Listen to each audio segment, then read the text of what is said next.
So that concludes the team pitches.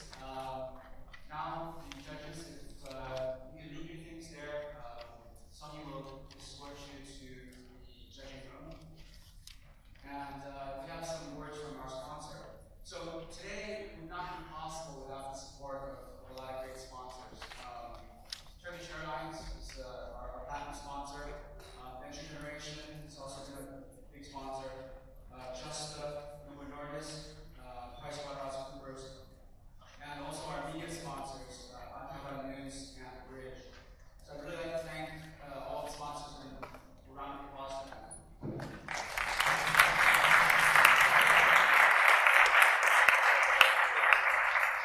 So now I'd like to invite Jamila and have a few words from Turkish Airlines.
For those of you that missed this or want to see the full thing, it's on TEDx and it's 20 minutes there, it's not 2 hours.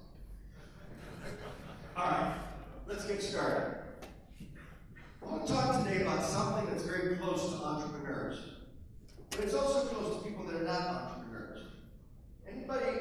recognize this guy.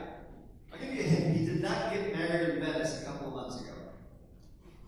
All right, this is Garrett McNamara. This is also this guy in the middle of this picture. This is the biggest wave in the world. Okay, this is in Portugal last March. Do you think he's comfortable with uncertainty? He's very comfortable with uncertainty. Now, the way I like to talk about uncertainty is it takes you out of your comfort zone. So think about your relationship to uncertainty professionally and personally. Now, let me tell you my story, because a lot of professors talk about a lot of academic theories and the like, but actually I have lived this. And that's why I'm telling you my story right now. Well, 1968, I don't think too many people here were born in 1960. Well, I was 8 years old in 1960. And in 1968. And I was a bit of an introvert, shy guy. I used to sell lemonade outside my home in order to meet new people. I was also a paper boy. This is pretty common in the United States.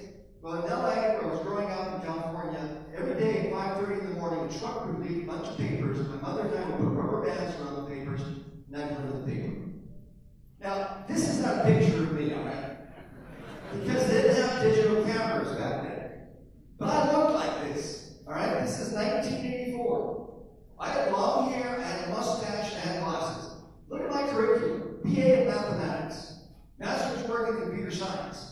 I had the Kodak Award for Excellence in Computer Science in '84. Today, that might look like a loser award, right, Kodak? Well, in those days, this was a big company. And I had my first job as a programmer in 1984. So what's the best way to describe me? I was a nerd. I hated uncertainty in my professional life. Now, not just in my professional life. This is a picture of me with my girlfriend. I was 17, captain of my football team. After 6 months, she dumped me. Do you know why? She said, Paris, I got friends. They got boyfriends that hit them, that cheat on them. There's excitement. You're so predictable. You're like a straight line. When you tell me I'm going to call you at 8 o'clock, why can't you call me at 8:10? Those 10 minutes were beautiful. Well, she dumped me. And it was at that point that I realized that being a nerd in your personal life wasn't always a good thing as well. Well, there I was in Boston, going to Boston University, then I ended up as a programmer, and I got a call from a friend of mine in New York City who says, Paris, I need a head of sales. Does this guy look like a head of sales? No. But he says, listen, I know you're a nerd, but I will train you. Okay? I will train you to get out of your comfort zone, to become comfortable with uncertainty, and I'm sure, since I trust you, you can be a good head of sales. Well, sure enough, I left Boston, and I joined his company. But before that, he had me do a 6-month training program. Now, I don't know how many of you have done telemarketing before, but it is difficult, especially for a nerd. For 3 months, I had to sell encyclopedias all over the United States. I had nervous breakdowns, I cried, it was terrible. It was hard to learn that empty talk of sales. Sally, do I have a deal for you? I mean, there's no way that a nerd can speak that kind of garbage. But I had to learn. And after that, I had to learn to sell face-to-face. So after 6 months of training, I became a salesperson at his company. And I was such a good salesperson that after 6 months of working there, I was hired by a headhunter, and I joined UBS. But before I tell you that, I want to explain to you what had happened to me during those 6 months of that training program. I had been forced out of my comfort zone every day. That's how I got comfortable with uncertainty. I left Andrew, my boss, and I joined UBS. And that began my career of 21 years in investment banking. Now, in all my life, I've been a Monday person. Do you know what Friday people are like? You know those people that are smiling on Thursdays? Because they hate the week. Well, the world is full of Friday people, but all my life, I have been a Monday person. And for 20 years of investment banking, I was a Monday person. Until one day, I get a phone call from a top executive at Sony. And there I was in London, typical rainy day in London. And I was looking at the clouds. You can touch the clouds in London at 4:30 in the afternoon, and it's dark. I was depressed. I realized I was a Friday person. But I was, doing deals and the like. And all of a sudden, I get this call from a big executive at Sony, and he says to me, Paris, we got a problem. We need someone to organize a friendly match tour in Japan in 2004.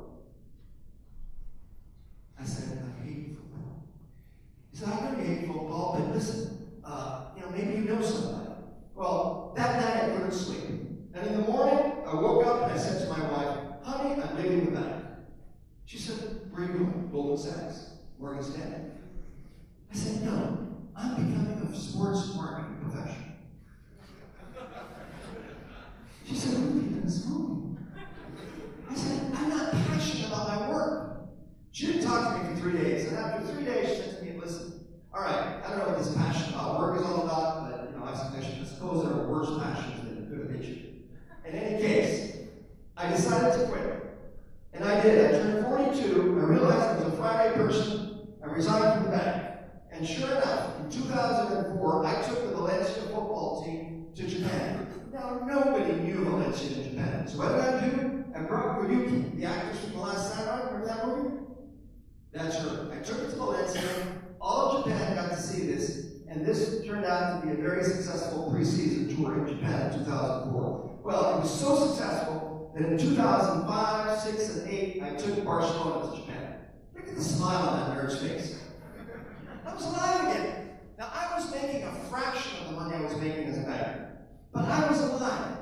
Well, that began my career in startups. I then had an advertising agency. I had a software company. I had a video game I wasn't too proud of. And so 5 startups, 8 years. 2 of them failed. One did okay, and the other did fine. The other 2 did fine. And then I woke up one day, and I felt like a Friday person again.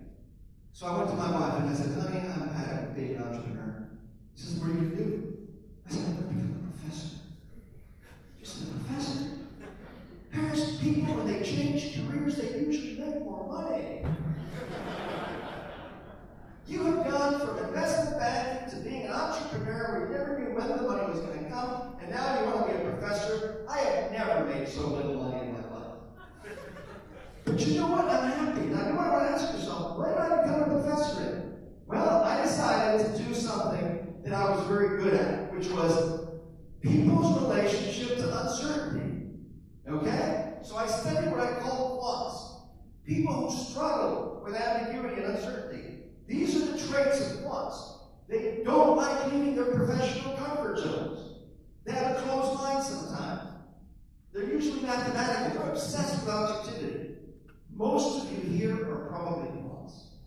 But that's okay. I studied them, 155 of them, during 6 years. That's right, I spent 6 years to get my PhD. Why? Because I was in Madrid doing sports and all this other stuff, and I went to IE Business School, and they said, you want to teach here? You need a PhD. I said, what's a PhD? He said, well, that's not very smart guy. Little guy. I said, well, you have a PhD? He said, yeah, I have a PhD. I said, well, if you have a PhD, I can get a PhD. And sure enough, I did. It took me 6 years. Now, ask yourself, do you experiment at work? What is your relationship to uncertainty? A lot of people ask me, are we born once? And look at me when I was born. I was a baby nerd. I hated uncertainty. Now, my sister, she was totally different. She loved uncertainty. She was a partner since she was a little girl. Now, do you really think we're born wanting certainty in our lives? They did research in the UK. They found that 5-year-old kids, 97% of them were creative. They took the same 5-year-old kids at the age of 15, and only 12% were creative. What happens to us between the ages of 5 and 15? School. Society. Our peers, our parents.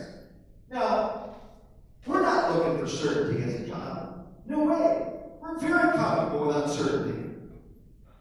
Now, isn't it ironic that the world is more and more uncertain, and we are being trained for a predictable world? That's the reality. We come out of school, we're not prepared. Now, how do you become comfortable with uncertainty? Remember me when I got to New York from Boston? By being forced out of your comfort zone repeatedly. So, what is the right answer? Professionally, you need to be comfortable with uncertainty, so you need to be on the right side. Is there a right answer as a person? No. When I got to Boston, when I got to New York, I was comfortable with uncertainty after that training program. Professionally, what do entrepreneurs see in uncertainty? They see opportunity. That's why we need to think like entrepreneurs. That's why the right answer professionally is to be comfortable with uncertainty. But is there a right answer as a person?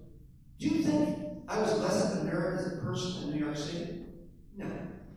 I'm 54 years old today, and let me tell you, I've been in Japan now for 2 weeks. I went to the same restaurant probably for 10 of those days. Why not? I probably ordered the same dish half the time. So, look at the scale and think about where you are on the scale. Okay? Where are you on the P and where are you on the W? The P is your personal life. I hated uncertainty in my personal life when I was in Boston. And I hated it in my professional life. That's why I was a programmer. I was a P1W1. What happened to me later? I became a P1W4. A W4 is a person that loves uncertainty because they see opportunity. If you're on the right side of this, you say more yes than no. Today I'm 54. I'm a P2W4. I've grown a little less of a nerd than I was when my girlfriend left me, but not too much. So, where do you think Steve Jobs was on here? He was a P1W4. Where are you on this chart? Well, at IU Business School, we're doing this research now, and we've teamed up with University of California, Berkeley, to interview and survey as many people as we can. And we've now interviewed over 2,500 people. And what are some of the results that we're getting? Well, the reality is that entrepreneurs see in uncertainty opportunity. What do most people see? They see fear. It's a panic zone for a lot of people.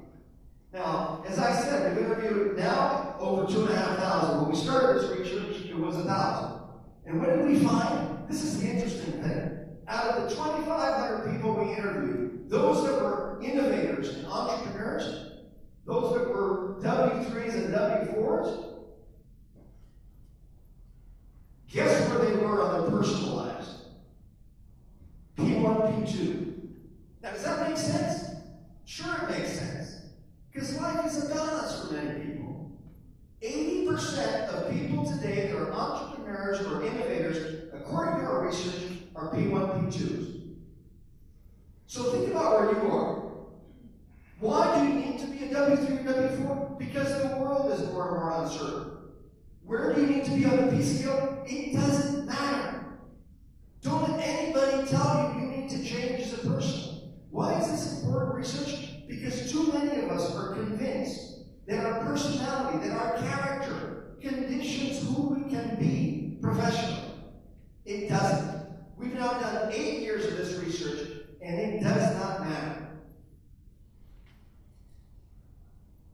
I was in Sao Paulo recently, and I had a lady come up to me after this lecture, and she said, "Professor, I'm a P4. How can I become a P2 again?" I said, "See me after class." No, I didn't. I don't know how you become a P2 again. I mean, can you really start to fear things that you did not fear before again? Well, I didn't think so. I actually thought that we could we could want to lead the life of a P2. But you're not going to fear that stuff anymore. That means I got to look left. So, the more we're doing these talks all over the place, and our goal is to actually research and survey 1 million people in the next couple of years, we're finding that you can begin to fear things on the P scale that you didn't fear. Now, let me tell you, the reason why this is important, I was in Tunisia a few months ago, there was a lady there, totally covered, conservative Muslim. She said to me, "Professor, thank you very much." I said, "Why?" "Because all my life people have been telling me I need to change who I am as a person. You are the first person to tell me that if I'm happy, stay the way you are." So, that's the most important finding here, that we can stay the way we are. And what we actually found, we asked people, "Are you happier when you get out of your comfort zone professionally?" And the majority of people said yes. A great majority, especially IE graduates, because they're exposed to so much uncertainty and diversity every day. This was a picture a few months ago in Tokyo. Look at the guy on the left there. He's a P1. He came to me and he said, "Professor, I'm an entrepreneur, but I'm pretty happy in my personal life. Do I need to change?" I said, "Are you happy?" He said, "Yeah." I said, "Why should you change?" So, what we're trying to say is you need to unwind. go to W3, W4, and don't let anybody tell you that you need to change as a person to do that. The reality is that we can learn to be entrepreneurial in our mindset without changing who we are as a person. And in the words of one of my idols, do not settle. Don't live a life of a Friday person without living your passion, because it's sad to be a Friday person all your life. Life is too short to live without a passion.